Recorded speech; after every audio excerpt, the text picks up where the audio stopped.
अस्सलाम वालेकुम।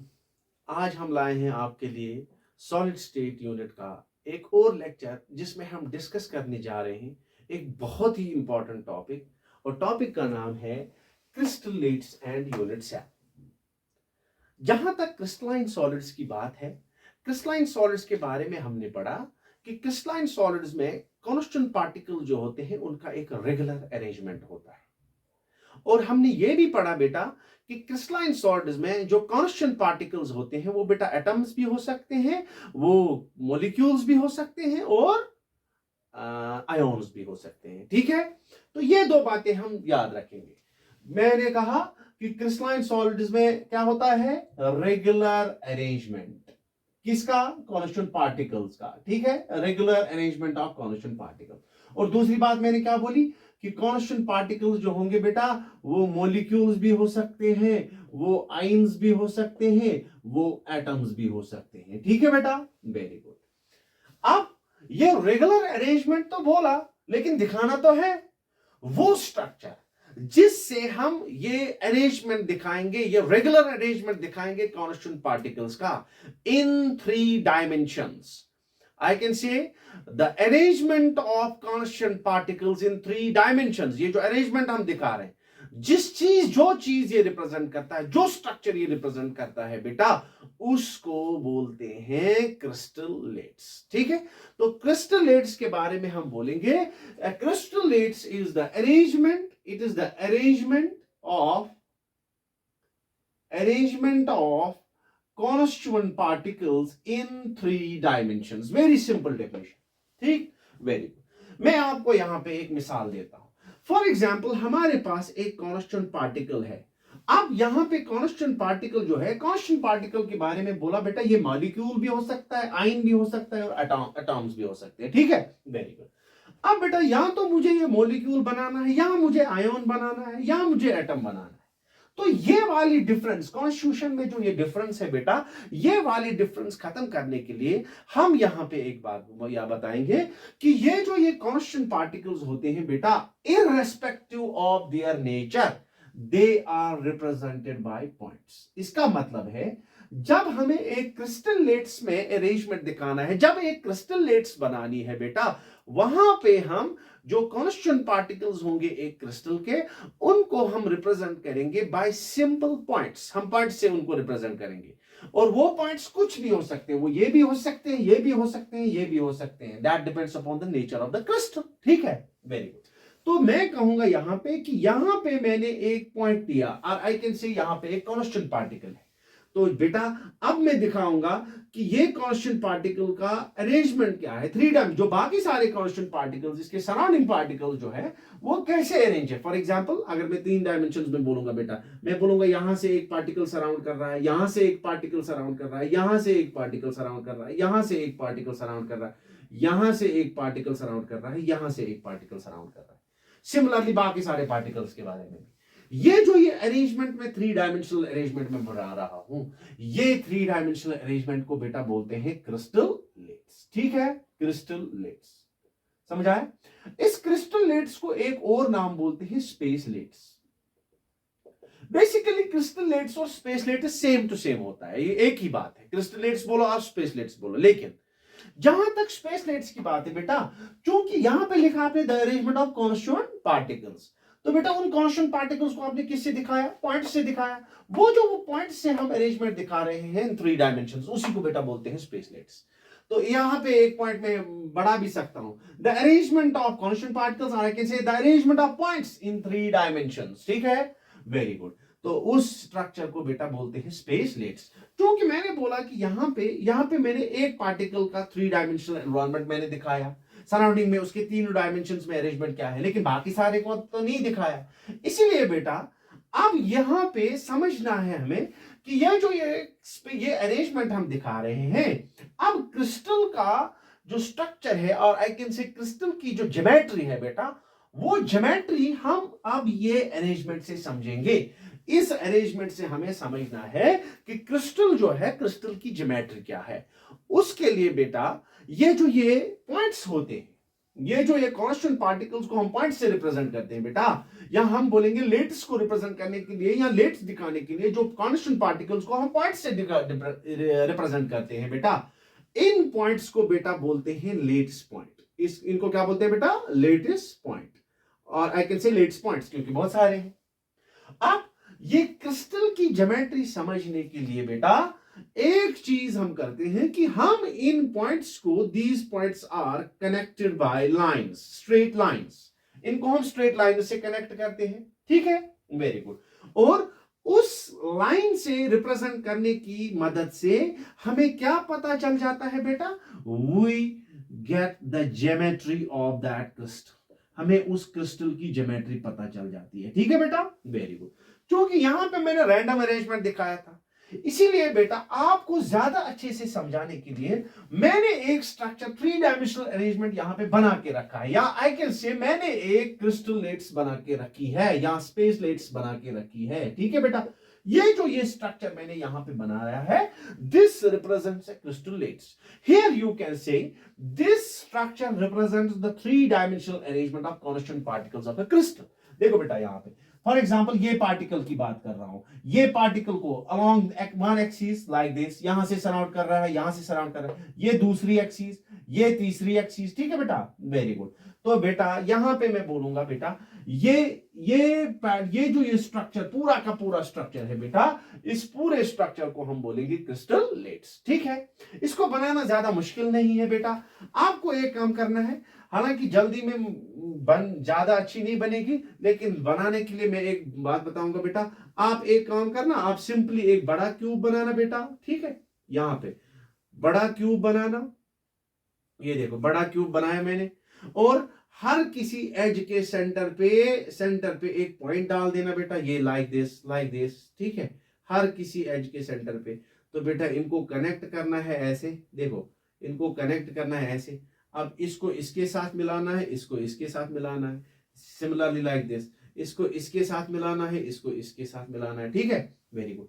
अब इसके सेंटर में भी एक पैरेलल लाइन डालनी है, यहां इसके सेंटर में भी एक पैरेलल लाइन डालनी है, इसके सेंटर में भी एक पैरेलल लाइन डालनी है, सिमिलरली यहां से भी ज्वाइन करना है, यहां से भी ज्वाइन करना है बेटा, यहां से भी ज्वाइन करना है। तो ये आपका क्रिस्टलेट्स बन गया, बिल्कुल सिंपल है ये देखिए, ये आपका क्रिस्टलेट्स बन गया।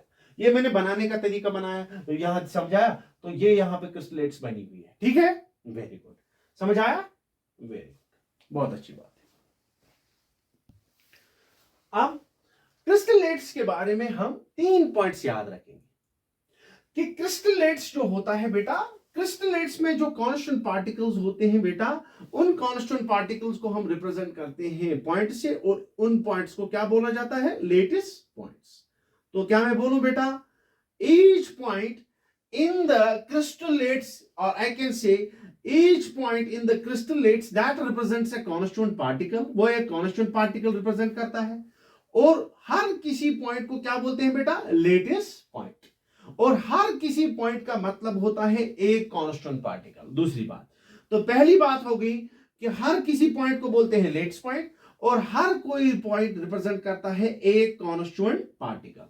और तीसरी बात बेटा, तीसरी बात इस क्रिस्टलेट्स के बारे में हम याद रखेंगे कि क्रिस्टलेट्स की ज्योमेट्री, क्रिस्टल का स्ट्रक्चर, क्रिस्टल की ज्योमेट्री समझने के लिए हम इन पॉइंट्स को, हम इन लेटेस्ट पॉइंट्स को कैसे क्या करते हैं, हम इनको ज्वाइन करते हैं और हम इनको कनेक्ट करते हैं by straight lines. That is all about the crystal lattice. ये क्रिस्टलेट्स के बारे में अब बहुत ही important, that is this one, ठीक है, वेरी गुड, स्ट्रेट लाइन। एक बार रिपीट, क्रिस्टलेट्स क्या है? It is the arrangement of constant particles in 3 dimensions. और हम कैसे दिखाते हैं? We represent constant particles by points called lattice points. what does latest point represent? Latest point represents constant particle। तो उन लेटेस्ट पॉइंट्स को हम क्या करते हैं? हम स्ट्रेट लाइन से रिप्रेजेंट करते हैं, स्ट्रेट लाइन से ज्वाइन करते हैं, ताकि हमें क्रिस्टल की ज्योमेट्री पता चले, क्रिस्टल का स्ट्रक्चर पता चले। अगर आप इस क्रिस्टलेट्स को गौर से देखोगे बेटा, आपके लिए आसान बनाने के लिए मैंने हाईलाइट करके रखा है एक पोर्शन।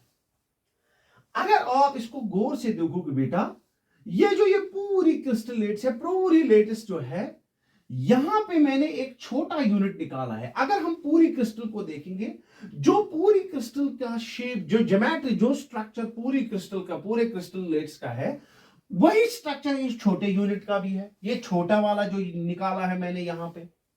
और दूसरी बात, ऐसा ही यूनिट इसके पीछे भी है, इस साइड भी है, इस साइड भी है, ऊपर भी है, आगे भी होगा, पीछे भी होगा। ठीक है बेटा, वेरी गुड।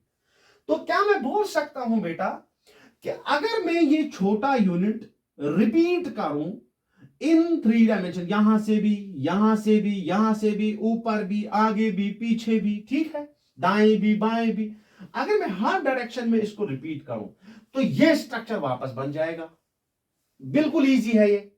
तो यहां जो ये छोटा यूनिट है इस क्रिस्टलेट्स में, इस छोटे यूनिट का नाम है यूनिट सेल। ठीक है बेटा। तो मैं यूनिट सेल क्या बोलूं बेटा, यूनिट सेल क्या होता है? I can say, I can define unit cell. It is the smallest, छोटे से छोटा यूनिट, मगर कंप्लीट होगा, क्योंकि बेटा जैसा वो है वैसा ये भी है। It is the smallest complete unit. किसमें है ये यूनिट? ये इसमें है। किसमें? क्रिस्टलेट्स में है। It is the smallest complete unit in a crystal lattice which when repeated, अगर हम रिपीट करेंगे, which when repeated,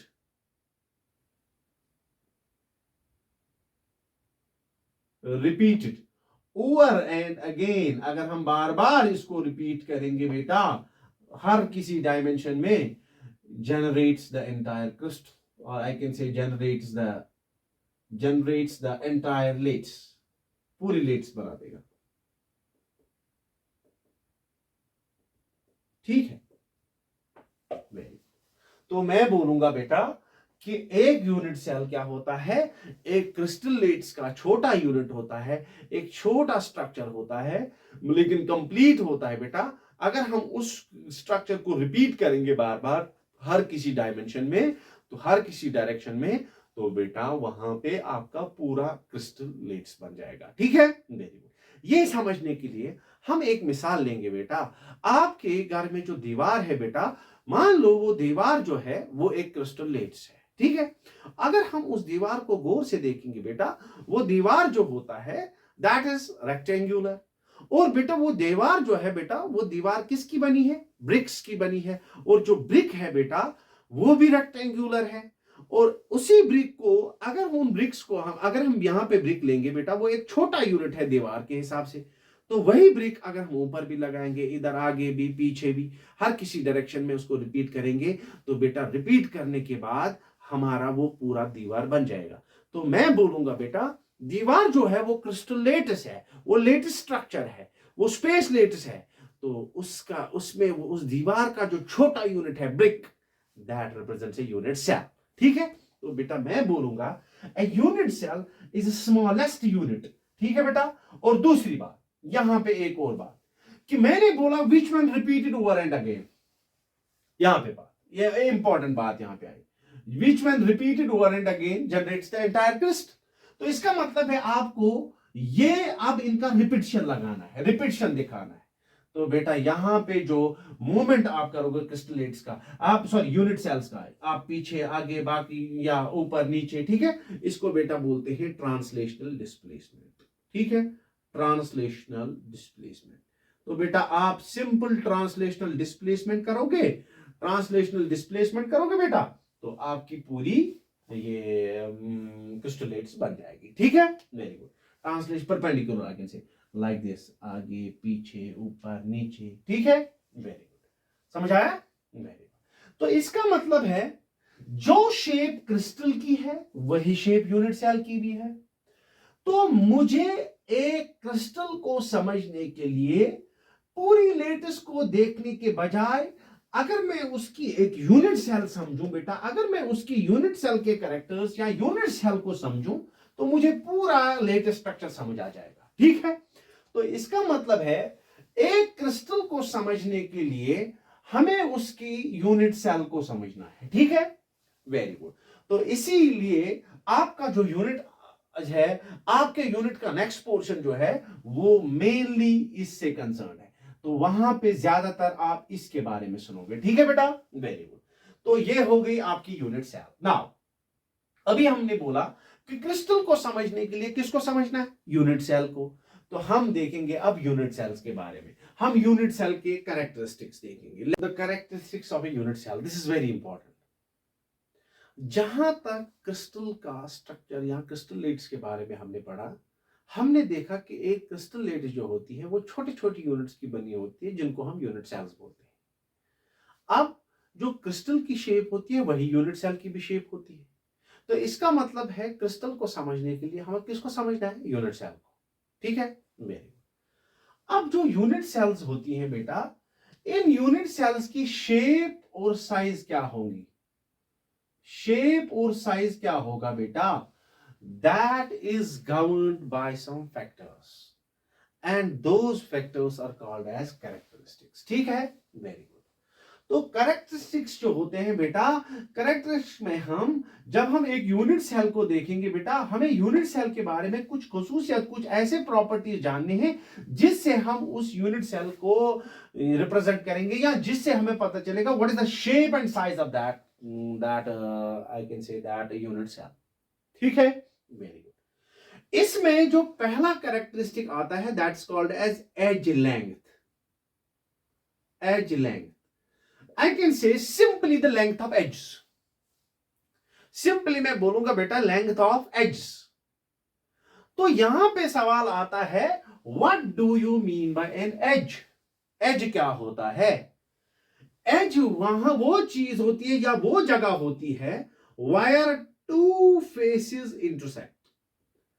जहां पे बेटा एक क्रिस्टल के या एक यूनिट सेल के दो फेसेस जहां पे इंटरसेक्ट करेंगे बेटा, that region is called as edge. ठीक है, फॉर एग्जाम्पल अगर मैं यहां पे बोलूं बेटा ये इसका एक फेस है, ये नीचे वाला फेस एक और फेस है इसका, तो बेटा ये वाला जो ये वाला रीजन जो है यहां पे ये दो फेसेस इंटरसेक्ट होते हैं और इसको बोलते हैं बेटा एज। यहां पे बोलता हूं, देखो बेटा ये वाला फेस एक है, आगे वाला फेस एक है, ये यहां पे इंटरसेक्ट करते हैं तो इसको बोलेंगे एज। ठीक है, वेरी। तो इन एज, एक यूनिट सेल की एजेस की लेंथ क्या है, लेंथ क्या है, उससे डिटरमाइन होता है the shape and size of that unit cell. अगर फॉर एग्जांपल अगर हम यहां पे देखेंगे बेटा, तो यहां पे बेटा ये वाला एज एक है, this is along x axis, ये वाला दूसरा है अलोंग वाई एक्सिस, ये तीसरा वाला एज है, this is along Z axis. ठीक है, वेरी गुड। तो बेटा इस वाले को बोलेंगे this is one edge length, this is another edge length and this is another edge length. ठीक है बेटा, एक एज लेंथ को हम रिप्रेजेंट करते हैं ए से, दूसरे को बी से एंड तीसरे को सी से। ठीक है, तो यहां पे मैं बोलूंगा बेटा a unit cell here, this is characterized by three edge lengths, one is A, another is B, another is C। तो बेटा एक यूनिट सेल, ये जो यूनिट सेल मैंने बनाई इसमें ये एक एज लेंथ है, ये दूसरी एज लेंथ है, ये तीसरी एज लेंथ है। हालांकि एजेस इसमें टोटल 12 है, लेकिन बेटा जो यहां पे होगी वो यहां पे भी होगी, यहां पे भी होगी और यहां पे भी होगी। ठीक है, सिमिलरली जो यहां पे होगी वो यहां पे भी होगी, यहां पे भी और यहां पे भी होगी। ठीक है, वेरी गुड। दूसरा कैरेक्टर जो आता है that's called as axial angles. Axial angles, या मैं बोलूंगा बेटा angle between the edges. Simple, angle between the edges. पहला चीज जो आपको यूनिट सेल के बारे में देखना है वो है एजेस की लेंथ क्या है। अब दूसरा चीज जो जरूरी देखना है आपको, what is the angle between these edges. इन एजेस के दरमियान क्या एंगल है। ऑब्वियसली एक एंगल इनके दरमियान होगा, ए और सी के दरमियान, दूसरा बी और सी के दरमियान, तीसरा ए बी के दरमियान। तो यहां पे बेटा उन एंगल्स को रिप्रेजेंट करते हैं तीन से, एक alpha, beta and gamma. This means these are the angles between the edges. Now which one is alpha, which is beta and which is gamma? यहां पे बेटा ऐसे तुक्का नहीं लगाना है, कोई भी ले लो, यहां पे याद रखना, मैं ट्रिक के साथ बता देता हूं। ये आपने बेटा ऐसे लिखा क्लॉकवाइज, अब ये देखो, ये आपने लिखा ए बी सी ऐसे। ठीक है, वेरी गुड। यहां से शुरू किया, अब यहां से शुरू करो और वापस लिख दो अल्फा बीटा गामा, आपको याद रहेगा हमेशा के लिए। That means this is alpha, this is beta and this is gamma. ठीक है, वेरी गुड। आज के बाद याद रखना है बेटा कि अल्फा जो है, अल्फा एक्सियल एंगल अल्फा जो है that is between B and C. ठीक है, बी और सी के दरमियान, एज बी और एज सी के दरमियान जो एंगल है, एक्सियल एंगल है, उसको अल्फा बोलते हैं। सिमिलरली ए और सी के दरमियान जो एंगल है उसको बीटा बोलते हैं, और ए और बी के दरमियान जो एक्सियल एंगल है उसको गामा बोलते हैं। These are the three axial angles. तो इसका मतलब है बेटा, आपको एक यूनिट सेल को जानने के लिए छह चीजें, उसके लिए छह चीजें मापनी है। एक आपको मापनी है ये वाली लेंथ, ये वाली लेंथ और ये वाली लेंथ। मीन्स आपको उसकी तीन एज लेंथ्स मेजर करनी है, एज लेंथ्स मेजर करनी है, और बेटा आपको उसकी तीन एक्सियल एंगल्स भी मेजर करने हैं। तो बेटा ये कितने आ गए? ये आ गए टोटल में 6। तो बेटा इनको ये मेजर करने के बाद आप बता सकते हो what is the shape and size of that, या आप उस यूनिट सेल के कैरेक्टरिस्टिक्स बता सकते हो। तो इनको बेटा, इनको एक और नाम भी बोला जाता है, that is called as cell parameters. That means these characters, these things are to be measured in order to characterize a unit cell। ठीक है बेटा, बिल्कुल इजी है, बिल्कुल इजी। अब एक और बात बिल्कुल सिंपल है, 2 मिनट में हो जाएगी बेटा। अब एक और बात हम पढ़ेंगे, पहले आप एक स्क्रीनशॉट ले लो। अब एक और चीज यहां पे देखनी है बेटा, that is types of unit cells. वो तो हो गए थे पैरामीटर, सेल पैरामीटर्स। आपको सेल में आपने उसकी एज लेंथ देखी, आपने उसके एंगल्स देखे, एजेस के दरमियान जो एंगल थे वो भी देख लिए। नाउ अब हम इन सेल्स, यूनिट सेल्स जो होती हैं बेटा, यूनिट सेल्स को हम क्लासिफाई करते हैं 2 टाइप्स में। 2 किस्म की यूनिट सेल्स हमारे पास होती है। 2 टाइप के यूनिट सेल आपके एक क्रिस्टल में हो सकती है। ठीक है बेटा, वेरी गुड। एक को बेटा बोलते हैं प्रिमिटिव, एक को बेटा बोलते हैं नॉन प्रिमिटिव। बिल्कुल इजी है। एक सेल को बोलते हैं प्रिमिटिव, एक को क्या बोलते हैं? Non primitive. ठीक है, जो प्रिमिटिव यूनिट सेल होती है बेटा, इसको सिंपल यूनिट सेल भी बोला जाता है, सिंपल यूनिट सेल। और जो नॉन प्रिमिटिव यूनिट सेल होती है, इनको बेटा सेंटर्ड यूनिट सेल्स भी बोला जाता है, सेंटर्ड यूनिट सेल। ठीक है, तो हमारे पास या तो यूनिट सेल सिंपल होगी, या तो हमारे पास यूनिट सेल सेंटर्ड होगी। ये किस हिसाब से हम बोलेंगे? that depends upon the position of constituent particles, या पॉइंट्स के हिसाब से। अब ये पॉइंट्स जो है वो कहां पे है कॉन्स्टिट्यूएंट पार्टिकल्स एक क्रिस्टलेट्स में, एक यूनिट सेल में, उसके हिसाब से हम यूनिट सेल्स को क्लासिफाई करते हैं 2 टाइप्स में। एक होता है ये सारी बातें आपको याद रखनी है, तब जाके आपका जो नेक्स्ट लेक्चर जो होंगे वो समझ आएंगे आपको बेटा। एक आपके पास या तो सिंपल होगी या तो सेंटर्ड होगी। अब ये समझने के लिए सिंपल यूनिट सेल, मैं एक क्यूब, मान लीजिए मैं एक यूनिट सेल लेता हूं, क्यूबिक यूनिट सेल, यहां पे जैसे यहां पे बनाई है मैंने, मैं एक क्यूबिक यूनिट सेल लेता हूं। क्यूबिक यूनिट सेल किसको बोलते हैं बेटा? क्यूबिक यूनिट सेल उस यूनिट सेल को बोलते हैं जिसमें जो एक्सियल एंगल्स होंगे बेटा वो 90 के बराबर होंगे, हर कोई एंगल 90 के बराबर होगा, और एक्सियल जो एज लेंथ भी होगी वो हर कोई बराबर होगी। मींस ए, बी और सी ये तीनों बराबर होंगे। ठीक है बेटा, वेरी गुड। मैं यहां पे एक सिंपल क्यूबिक यूनिट सेल आपको दिखाऊंगा, सिंपल क्यूबिक यूनिट सेल। ये हमारे पास एक क्यूबिक यूनिट सेल है। अब इस यूनिट सेल को कब बोला जाता है बेटा? That it is a simple unit cell. ठीक है, ये यूनिट सेल किन से बनी है बेटा? कांस्टेंट पार्टिकल से, पॉइंट से। अगर एक यूनिट सेल में जो कांस्टेंट पार्टिकल्स होंगे, if they are present only on the corners, अगर वो सिर्फ कॉर्नर्स पे प्रेजेंट है, अगर एक यूनिट सेल में, यूनिट कॉर्नर तो जरूरी है क्योंकि जब कॉर्नर्स होंगे तभी तो बनेगी यूनिट सेल। तो बेटा अगर एक यूनिट सेल में जो कॉन्स्टिट्यूएंट पार्टिकल्स होंगे, if they are present only at the corners of unit cell, then the unit cell is called simple, or I can say then the unit cell is primitive. ये देखिए बेटा, ये जो ये cube है, इस cube में यहां पे एक कॉर्नर, यहां पे एक कॉर्नर, यहां पे एक, यहां पे एक, यहां पे एक, यहां पे एक, यहां पे एक, टोटल 8 कॉर्नर्स है इसके पास। और पार्टिकल्स जो है वो सिर्फ कॉर्नर्स पे लाई करते हैं। तो बेटा इसको क्या बोलेंगे? इसको बोलेंगे सिंपल यूनिट सेल। ठीक है, ठीक है बेटा। मान लीजिए अगर आपके पास एक हेक्सागोनल यूनिट सेल है, मान लीजिए एक हेक्सागोनल यूनिट सेल में बनाता हूं यहां पे बेटा, हेक्सागोनल यूनिट सेल में बनाता हूं, ठीक है। और अगर ये सिंपल है बेटा, अगर ये सिंपल है, तो बेटा इसमें जो कॉन्स्टिट्यूएंट पार्टिकल्स होंगे वो सिर्फ कहां पे होंगे? Only eight the corners. ठीक है बेटा, वेरी गुड। ये एक, ठीक है, पीछे वाली साइड यहां पे ऐसे दिखाने थे बेटा, ऐसे दिखाने थे, ठीक है। तो ये एक सिंपल हेक्सागोनल यूनिट सेल है, ठीक है, वेरी गुड। सिंपल वाला समझ आया? सिंपल वाले में के बारे में क्या याद रखोगे कि एक यूनिट सेल को तब सिंपल बोला जाता है जब उसमें कांस्टेंट पार्टिकल जो होंगे वो सिर्फ कहां पे होंगे? कॉर्नर्स पे, ठीक है। अब आ गया next one, that is centred unit cell. Centred unit cell को समझने के लिए बेटा मैं पहले ये बात बोलता हूं कि सेंटर्ड यूनिट सेल्स जो होती हैं बेटा, ये 3 टाइप्स की होती है। अब पहले मैं यही बताता हूं, फिर बाद में आपको सेंटर्ड यूनिट सेल ज्यादा समझ आएगा।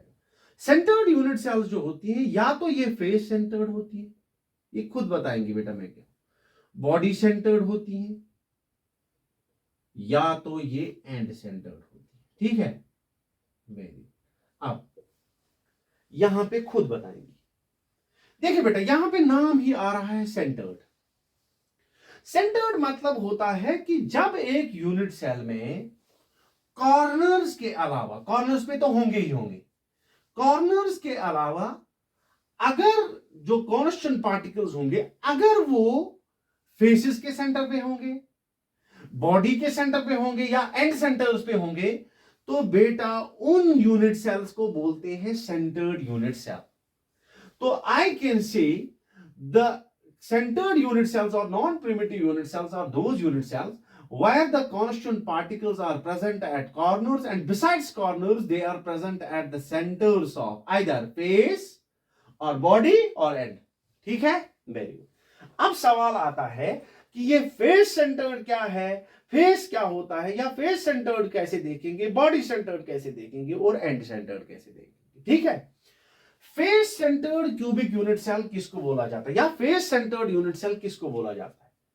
फेस सेंटर्ड यूनिट सेल वो यूनिट सेल होती है जहां पे जो कांस्टेंट पार्टिकल्स होंगे, those will be present at the corners, and besides corners they are present at each face centre. ठीक है, each face centre, each corner and each face centre. These constant particles, they are present at each corner, and besides corner they are present at each face center।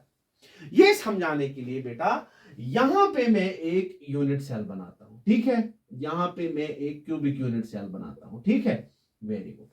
तो ये cubic unit cell में जो corners होंगे, corners पे particles होंगे ही होंगे, और corners के अलावा अगर हर किसी फेस के सेंटर में भी पार्टिकल्स होंगे तो उसको बेटा बोलेंगे फेस सेंटर।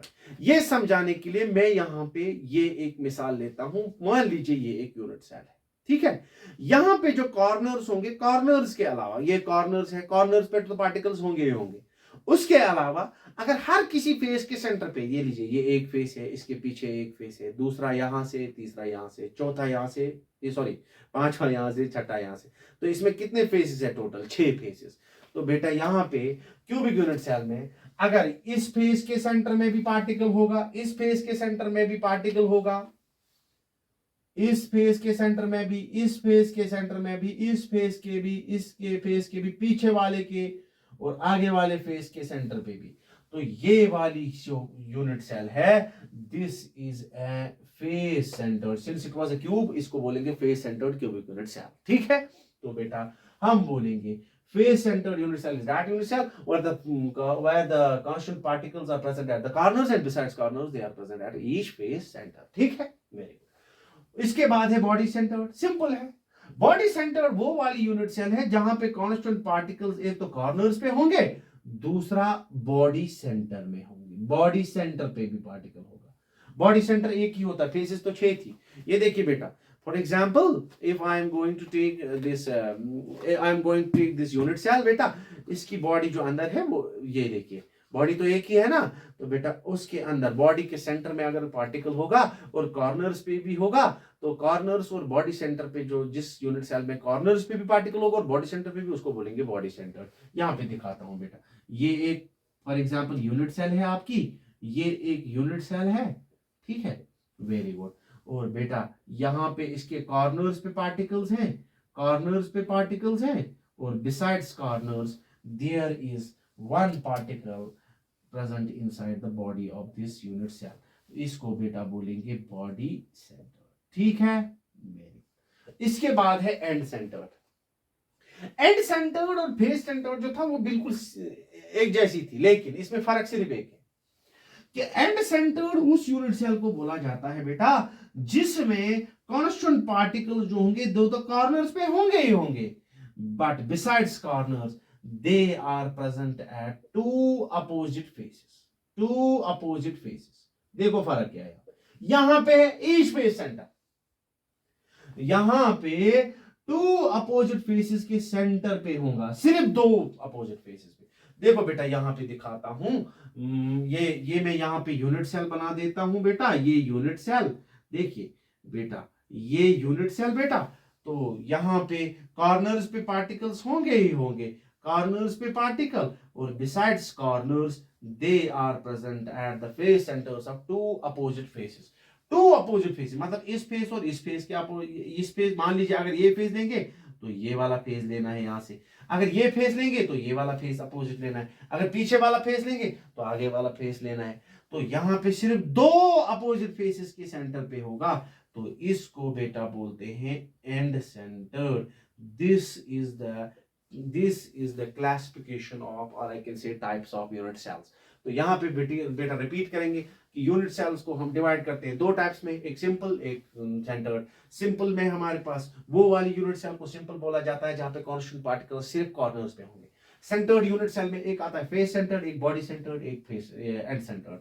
फेस सेंटर्ड वो वाली यूनिट सेल होती है जहां पे कॉर्नर्स पे पार्टिकल्स होंगे और besides corners they are present at each face centre. Body centred उसको बोलेंगे जिसमें कॉर्नर्स पे होगा और बॉडी सेंटर पे एक होगा, ठीक है। Body centre body within the body particle lie करेगा। तो बेटा एंड सेंटर्ड उसको बोलेंगे जिसमें कांस्टेंट पार्टिकल जो होंगे that will present at the corners and besides corners they are present at two opposite faces. Thank you.